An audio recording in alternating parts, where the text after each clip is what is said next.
Hello guys, good afternoon. It's another day. Ayan nga at inutusan na naman ako ni Habi na pumunta sa grocery para bumili ng itlog, gatas at saka some chips. Ang laking tulong talaga na marunong na ako mag-drive kasi dito sa Amerika kailangan matuto kang mag-drive dahil napakamahal ng Uber, taxi dito.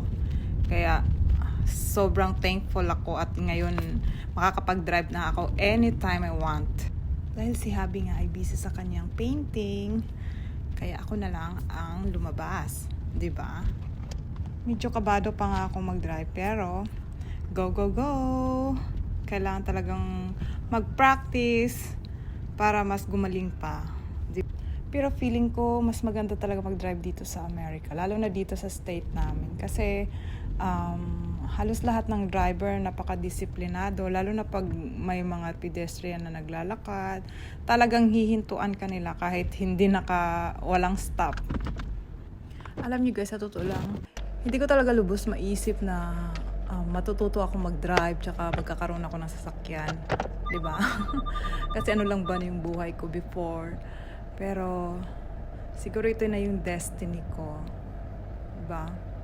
Talagang hindi natin alam yung kapalaran natin na darating.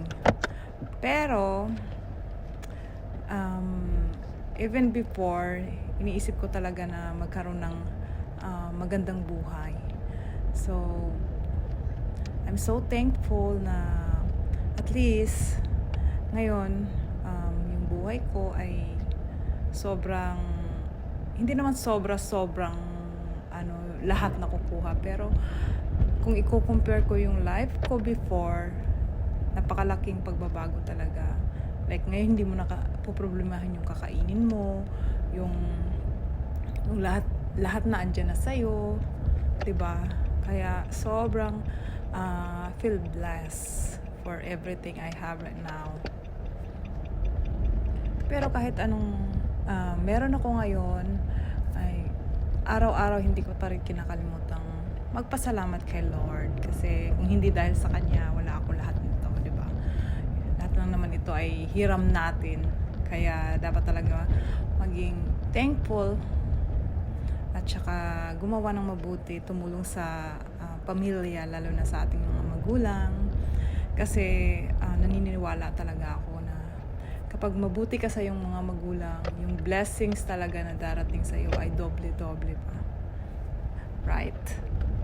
Kasi hindi ko talaga kinakalimutan yung mga panahon na walang-wala kami, 'di ba?